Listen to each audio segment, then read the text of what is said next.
Hello guys, यह मेरा सबसे पहला वीडियो है जिसमें हम लोग पढ़ेंगे कि संज्ञा संज्ञा क्या होता है। इसके बारे में हम इस वीडियो में अच्छी तरह से जानेंगे। इसमें जितना हो सकता है उतना कम समय में इसके बारे में समझने की कोशिश करेंगे, इसलिए आप वीडियो में देखते रहें ध्यान से। तो आइए शुरू करते हैं। संज्ञा संज्ञा किसी भी नाम को संज्ञा कहते हैं। इतना क्लियर होना चाहिए आपको कि संज्ञा संज्ञा मीन्स होता है कि किसी भी नाम को संज्ञा कहते हैं। किसी भी नाम को संज्ञा कहते हैं। इसके संज्ञा का ये डिफिनेशन है, परिभाषा। किसी भी नाम को संज्ञा कहते हैं। इसके 5 प्रकार होते हैं। इसके 5 प्रकार होते हैं। पहला, व्यक्तिवाचक संज्ञा। व्यक्तिवाचक संज्ञा संज्ञा का सबसे पहला भेद है व्यक्तिवाचक है। व्यक्तिवाचक संज्ञा जिसमें व्यक्तिवाचक संज्ञा हम उसे कहते हैं जो दुनिया भर में एक हो, उसके दुनिया में उसके एक के अलावा और कोई हो ही नहीं, जो फेमस हो दुनिया भर में, उसको व्यक्तिवाचक संज्ञा कहते हैं। जैसे कि ताजमहल है। ताजमहल, महात्मा गांधी,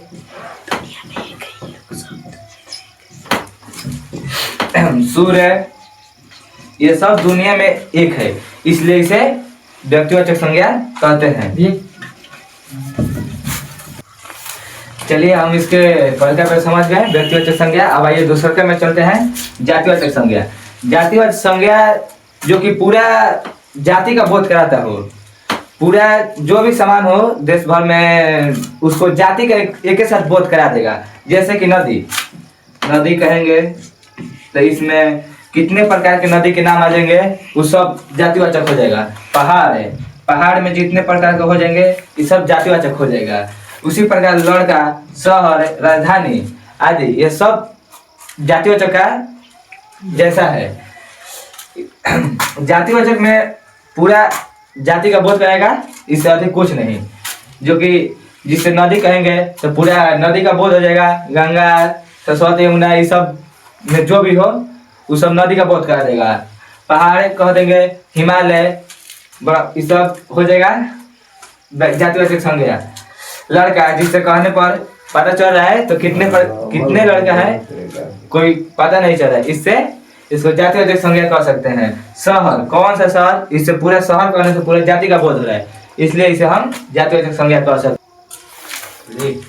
चलिए तो हम अब तीसरा भेद में आते हैं। इसका जातिवाचक समझ चुके हैं। तीसरा भेद है समूहवाचक है। समूहवाचक संज्ञा जिसमें पूरा किसी भी नाम लेने पर पूरा समूह का बोध हो। जैसे कि गुच्छा, गुच्छा कहने पर अंगूर का गुच्छा है, जिसमें पूरा अंगूर का बोध हो जा रहा है, उसे समूहवाचक संज्ञा कहते हैं। झुंड, झुंड, मेला, ये सब समूहवाचक है। भीड़, ये सब आपको आ जाएगा समूहवाचक संज्ञा में।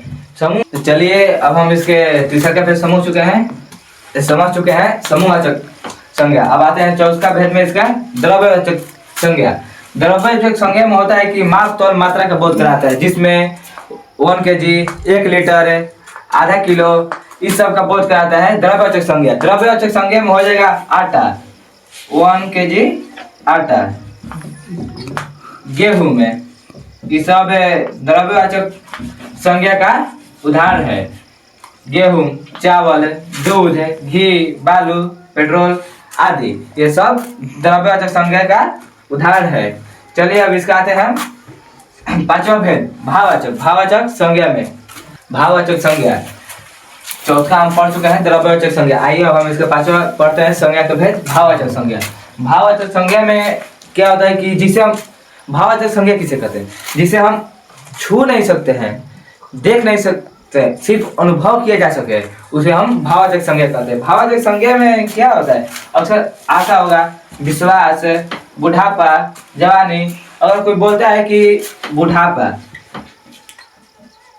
क्या बुढ़ापा को देख सकते हैं, इसलिए हम जिसे देख नहीं सकते हैं सिर्फ अनुभव कर सकते हैं, सिर्फ बोल सकते हैं कि बुढ़ापा, जवानी, बुढ़ा गया, जवान हो गया, उसको हम भाववाचक संज्ञा कहते हैं। जिसे हम देख नहीं सकते, सिर्फ भाव अनुभव किया जा सके, वैसे ही वर्षा, हर्ष, ये सब भाववाचक संज्ञा का उदाहरण है। संज्ञा के यही 5 प्रकार थे जो हो चुके हैं। फिर हम नेक्स्ट वीडियो में मिलते हैं इससे भी अच्छी वीडियो के साथ, या पहला वीडियो के साथ थोड़ा सा गड़बड़ हुआ होगा। सो इस वीडियो को लाइक, सब्सक्राइब और शेयर जरूर करें। Thank you.